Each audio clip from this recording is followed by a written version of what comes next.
ମାନେ ଜୟ ଜଗନ୍ନାଥ। ଆପଣମାନଙ୍କର ମୁଣ୍ଡ ବ୍ୟଥାର କାରଣ ମୁଁ ଜାଣିସାରିଛି ଯେ କି +3 ପିଲାମାନେ ଯେଉଁମାନେ ଆପ୍ଲାଏ କରିଥିଲେ ଫାଷ୍ଟ ଫେଜ୍ରେ ଆଜି ସେକେଣ୍ଡ ସିଲେକ୍ସନ୍ ଆସିବାର ଥିଲା, ଯେ କି ବହୁତ ପିଲା ମନ ଦୁଃଖରେ ଆଜି ଘରେ ବସିଛନ୍ତି ଯେ କି ତାଙ୍କର ସିଲେକ୍ସନ୍ କିଛି ଆସିନାହିଁ, ଯେ କି ସେକେଣ୍ଡ ସିଲେକ୍ସନ୍ ଯେ କି ଆଜି ବାହାରିବାର ଯେହେତୁ ଥିଲା ତାର ଆଜି କିଛି ଆସିନାହିଁ, ଯେ କି କେବେ କ'ଣ ବାହାରିବ ଆଉ କ'ଣ ପାଇଁ ଯେ କି ସିଲେକ୍ସନଟି ଆସିନି ସବୁ ଡିଟେଲ୍ସ ଭିଡ଼ିଓରେ ମୁଁ ଆଲୋଚନା କରିବି। ସମସ୍ତେ ଭଲ ଭାବରେ ଭିଡ଼ିଓଟିକୁ ଆରମ୍ଭରୁ ଶେଷ ପର୍ଯ୍ୟନ୍ତ ନିହାତି ଦେଖିବେ। ଯଦିକା ଚ୍ୟାନେଲରେ ନୂଆ ଥିବେ ଚ୍ୟାନେଲଟିକୁ ଜଲ୍ଦି ସବସ୍କ୍ରାଇବ୍ କରିଦିଅନ୍ତୁ। ଆପଣମାନଙ୍କ ପାଖରେ ଏଇଭଳି ନୂଆ ନୂଆ ନୋଟିଫିକେସନ୍ ନିହାତି ପହଞ୍ଚିବ। ସାଙ୍ଗମାନେ ଦେଖନ୍ତୁ ଆପଣମାନଙ୍କର କ'ଣ ପାଇଁ ଆଜି ସିଲେକ୍ସନଟି ରୁକି ଯାଇଛି, ଯେ କି ଆପଣମାନଙ୍କର ଯେଉଁ ପୋଷ୍ଟପୋଣ୍ଡ ହୋଇଛି ସିଲେକ୍ସନଟି ପୋଷ୍ଟପୋଣ୍ଡ ହୋଇଛି, ଯେ କି ଆଜି ଯେ କି ପ୍ରଧାନ ଯେଉଁ ଆମର ମୁଖ୍ୟମନ୍ତ୍ରୀ ମୋହନ ଚରଣ ମାଝୀ ଘୋଷଣା କରିଛନ୍ତି ଯେ କ'ଣ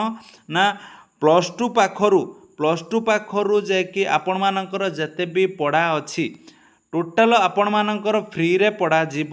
ସରକାରୀ ଅନୁଯାୟୀ ଆପଣମାନଙ୍କୁ ପାଠପଢ଼ାର ସୁଯୋଗ ଦିଆଯିବ ଫ୍ରିରେ। ସେଥିପାଇଁ ଆପଣମାନଙ୍କ ପାଖରୁ ଯେଉଁ ଟଙ୍କା ନିଆଯାଇଥିଲା ସେ ଟଙ୍କାଟି ରିଟର୍ଣ୍ଣ କରିବେ କି ନାହିଁ, ତାପରେ ଯେ କି ଏଥର ଯେଉଁ ଫର୍ମ ଫିଲ୍ଅପ୍ ହେବ, ଯେଉଁ ସେକେଣ୍ଡ ସିଲେକ୍ସନ୍ର ଯେଉଁ ବାହାରିବ ତାଙ୍କର ଯେଉଁ ଫର୍ମ ଫିଲ୍ଅପ୍ ହେବ ସେମାନଙ୍କ ପାଖରୁ ଟଙ୍କା ଆଦାୟ କରାଯିବ କି ନାହିଁ ସେ ବାବଦରେ ସବୁ କିଛି ଡିସ୍କସନ୍ ଚାଲିଛି, ଯେ କି ଏଥର ପର୍ଯ୍ୟନ୍ତ କିଛି ଡିସ୍କସନ୍ର ସତ୍ୟ ଆସିନି। ସେଥିପାଇଁ ଯେ କି ଆପଣମାନଙ୍କର ଯେଉଁ ସେକେଣ୍ଡ ସିଲେକ୍ସନ୍ ଆସିବାର ଥିଲା ତାକୁ ପୋଷ୍ଟପୋଣ୍ଡ କରାଯାଇଛି। ଆପଣମାନେ ଦେଖିପାରିବେ ଯେ କି ପୋଷ୍ଟପୋଣ୍ଡ କ'ଣ ପାଇଁ କରାଯାଇଛି, ଯେ କି ଆପଣମାନଙ୍କର ଏଇ ଯେଉଁ କାରଣ ଯେ କି ଆପଣମାନଙ୍କୁ ଟଙ୍କା ରିଫଣ୍ଡ କରାଯିବାର ଫାଇନାଲ ଡିସିସନ୍ ଆସିନାହିଁ ଏତେ ପର୍ଯ୍ୟନ୍ତ।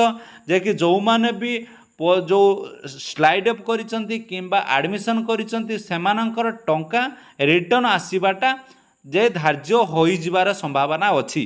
ତାପରେ ଆପଣମାନଙ୍କର ଯେଉଁ ସେକେଣ୍ଡ ସିଲେକ୍ସନ୍ କେବେ ଆସିବ ଦେଖନ୍ତୁ ସାଙ୍ଗମାନେ, ସେକେଣ୍ଡ ସିଲେକ୍ସନ୍ ମିନିମମ୍ ଆପଣମାନେ ଧରିକି ଚାଲନ୍ତୁ 5 ତାରିଖ ସୁଦ୍ଧା ଆପଣମାନଙ୍କର ସେକେଣ୍ଡ ସିଲେକ୍ସନ୍ ଆସିଯିବ। ଆପଣମାନେ ଟେନସନ୍ ନିଅନ୍ତୁ ନାହିଁ କି ଧୈର୍ଯ୍ୟ ଟିକେ ଧରନ୍ତୁ।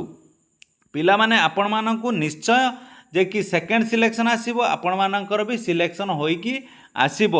ଆଉ ଗୋଟେ କଥା ଯେ କି ଯଦିକା ସରକାର ଏଭଳି ଡିସିସନ୍ ନେଇଛନ୍ତି ତାହେଲେ ଭଲ ଡିସିସନ୍।